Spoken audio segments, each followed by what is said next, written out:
What's up, everyone? Wraithed here, back with yet another top 5 mistakes in Conquest. This time we're going to talk about the glorious and great art of sieging, typically phoenixes, and cover some of the biggest mistakes teams make when they're trying to defend or even end. We're going to try and cover both sides of the equation here, since not doing one thing is a direct advantage for the other team, so you can just imagine yourself on the other side of the equation for a lot of these. As always, be sure to subscribe if you like what you see. Helps the channel out a ton. It makes it easier for me to keep doing what I'm doing. All right, let's dive into number 5, not warding correctly. There are a handful of spots you should be warding when sieging or defending. It's pretty easy. The most important ones are directly in front of the Phoenix and counter warding / warding the gap between the Phoenixes, kind of around the corner. This area gets warded constantly by sieging teams, so their mages can't step up and get free poke. And it's important that you both ward and counter ward this area when attacking or defending. Also, bonus points to you if you're a jungler that counter wards when they go for the loop and flank, but be careful when you do it. All right, real quick, number 4, the 4-0-1 or the 4-1-0 split. 4-0-1 describes the way that you separate the enemy team composition for a variety of reasons. If they have a really synergistic team composition with lots of great teamfight ultimates, you may want to send an assassin or a solo laner to split push another wave and try and draw somebody over to them. Typically, this will be the player with the most mobility outside of a support, and generally someone that could take a Phoenix by themselves if they're uncontested. ADCs and mages probably don't want to be the ones to do this unless you're someone like Apollo, Yanis, or Chernobog, who can rotate to the actual fight very quickly. Even then, not great. Gods that excel at this are ones with global ultimates. People like Thanatos, Thor, Janus, etc., because they can get right back to the team fight very, very quickly. Sometimes it's beneficial just to bait somebody over to you, knowing that you can get back to the team fight quicker than they can and create a very small window of time where you have an advantage over the enemy team.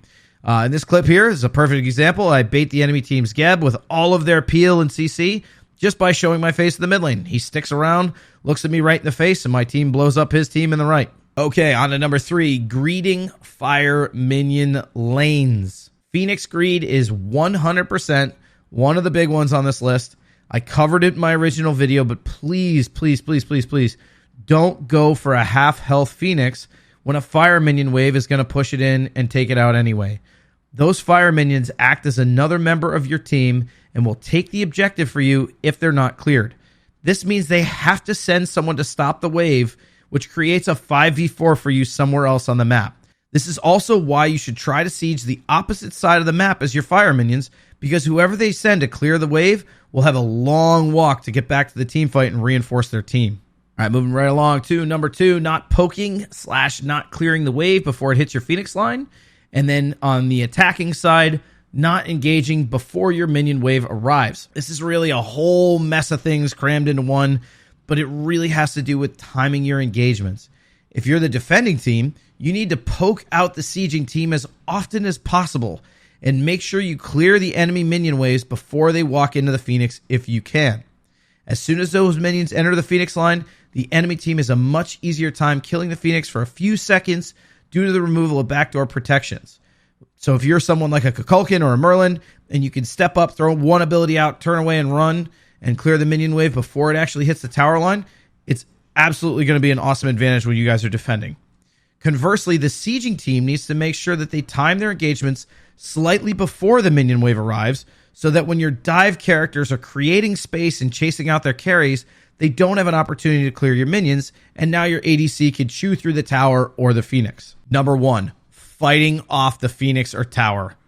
Last one, biggest one, easiest one to fix. Stop fighting off your Phoenixes and towers. If the enemy is in range of the Phoenix, it is like having an extra member of your team walloping on their tanks. It'll help you defend, especially if you have Emperor's armor. Far too often I see these players engage off the Phoenix for no reason with big blink ults. You're out of range of your carries, you blow all your abilities, and you blow your ability to defend. Try and keep the fight under your Phoenix if you can, unless you see an absolutely perfect opening where you feel like you can gain a significant advantage by going in.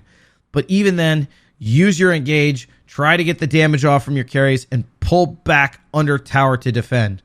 Lastly, if you're behind, do not chase kills. Be happy with your defense, farm, heal, and buy items. Do not risk the game if the team with the Fire Giant has backed off.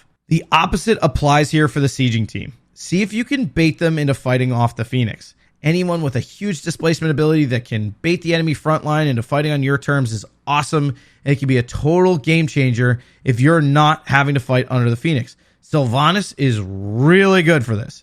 The second you displace a frontliner, they typically try and fight right then and there, which can lead to victory for you and your team if your team focuses them out.